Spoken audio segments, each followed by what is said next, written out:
सनातन धर्म में ये मान्यता बहुत प्राचीन समय से चली आ रही है कि जब पितर प्रसन्न होते हैं तो उनके आशीर्वाद से जीवन में सुख, शांति और समृद्धि स्वतः आने लगती है। हमारे पूर्वज केवल हमारे वंश की परंपरा को आगे बढ़ाने वाले ही नहीं होते, बल्कि वे अदृश्य रूप से हमारे जीवन की रक्षा करने वाले भी माने जाते हैं।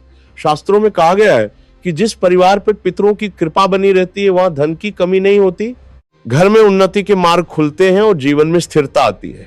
लेकिन जब पितर किसी कारण से असंतुष्ट हो जाते हैं या उनका उचित स्मरण नहीं किया जाता, तब जीवन में आर्थिक समस्याएं, रुकावटें और संघर्ष बढ़ सकते हैं। इसीलिए पितरों की कृपा प्राप्त करना और उनका आशीर्वाद बनाए रखना अत्यंत आवश्यक माना गया है। पितृ कृपा से धन लाभ प्राप्त करने के लिए सबसे पहले व्यक्ति को अपने पितरों के प्रति श्रद्धा और कृतज्ञता का भाव रखना चाहिए। प्रतिदिन सुबह स्नान करने के बाद स्वच्छ वस्त्र पहनकर सूर्य देव को जल अर्पित करते समय अपने पितरों का स्मरण करना चाहिए। तांबे के लोटे में जल लेकर उसमें थोड़ा सा काला तिल मिलाएं और सूर्य को अर्पित करते समय मन ही मन अपने पितरों का नाम ले और उनसे प्रार्थना करें कि वे परिवार पर अपनी कृपा बनाए रखें और आर्थिक उन्नति का मार्ग प्रशस्त करें। यह एक अत्यंत सरल लेकिन प्रभावशाली उपाय माना जाता है। इसके अलावा हर अमावस्या के दिन पितरों के नाम से तर्पण करना भी बहुत लाभकारी माना गया है। यदि संभव हो तो किसी नदी या तालाब के किनारे जाकर तर्पण करें, अन्यथा घर में भी तांबे के पात्र में जल लेकर उसमें काला तिल डालकर पितरों का स्मरण करते हुए तर्पण किया जा सकता है। ऐसा करने से पितरों की आत्मा को शांति मिलती है और उनका आशीर्वाद प्राप्त होता है। पितृ कृपा से धन लाभ प्राप्त करने के लिए दान का भी विशेष महत्व बताया गया है। अमावस्या, शनिवार या पितृपक्ष के दिनों में गरीबों और जरूरतमंद लोगों को अन्न, वस्त्र, काला तिल, गुड़ या भोजन का दान करना अत्यंत शुभ माना जाता है। दान करते समय अपने पितरों का स्मरण करें और उनसे परिवार की उन्नति और समृद्धि के लिए प्रार्थना करें। इसके साथ ही पशु पक्षियों को भोजन कराना भी पितरों को प्रसन्न करने का एक महत्वपूर्ण उपाय माना गया है।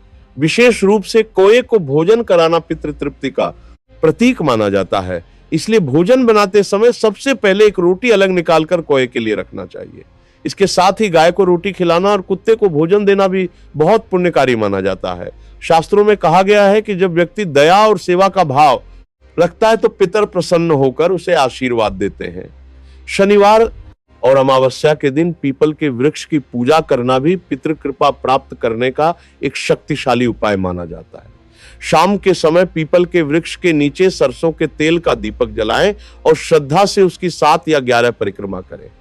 ऐसा करते समय भगवान विष्णु और अपने पितरों का स्मरण करें और उनसे परिवार की सुख समृद्धि के लिए प्रार्थना करें। मान्यता है कि पीपल के वृक्ष में पितरों का वास होता है, इसलिए श्रद्धा से की गई यह पूजा पितरों को प्रसन्न करती है। इसके अलावा पितृभ्यो नमः मंत्र का नियमित जप करना भी पितृ कृपा प्राप्त करने के लिए अत्यंत लाभकारी माना जाता है। इस मंत्र का प्रतिदिन 108 बार जप करने से पितरों की आत्मा को शांति मिलती है और जीवन में सकारात्मक ऊर्जा का संचार होता है। घर में समय समय पर रामायण, श्रीमद् भगवद गीता या विष्णु सहस्त्रनाम का पाठ करना भी बहुत शुभ माना जाता है, क्योंकि इन पवित्र ग्रंथों का पाठ करने से वातावरण शुद्ध होता है और पितरों की आत्मा को शांति मिलती है। इसके साथ ही व्यक्ति को अपने जीवन में अच्छे कर्म करने चाहिए और माता पिता तथा बुजुर्गों का सम्मान करना चाहिए। शास्त्रों में कहा गया है कि माता पिता की सेवा ही पितरों की सच्ची सेवा मानी जाती है। जो व्यक्ति अपने माता पिता का आदर करता है और उनकी सेवा करता है, उस पर पितरों की कृपा हमेशा बनी रहती है। इसके अलावा जरूरतमंद लोगों की सहायता करना, भूखे को भोजन कराना और समाज में अच्छे कार्य करना भी पितृ कृपा प्राप्त करने का महत्वपूर्ण माध्यम माना गया है। जब व्यक्ति सच्चे मन से अपने पितरों का स्मरण करता है और उनके लिए श्रद्धा से पूजा, तर्पण, दान और सेवा करता है, तब पितर प्रसन्न होकर अपने वंशजों को आशीर्वाद देते हैं। उनके आशीर्वाद से जीवन की बाधाएं दूर होने लगती हैं और धीरे धीरे घर में सुख, समृद्धि और आर्थिक उन्नति के मार्ग खुलने लगते हैं। इसीलिए पितरों को केवल स्मरण करना ही नहीं, बल्कि उनके प्रति कृतज्ञता और सम्मान प्रकट करना भी बहुत आवश्यक माना गया है, क्योंकि पितरों की कृपा ही वह अदृश्य शक्ति है जो परिवार के जीवन में स्थिरता, खुशहाली और धन समृद्धि को बनाए रखने में महत्वपूर्ण भूमिका निभाती है।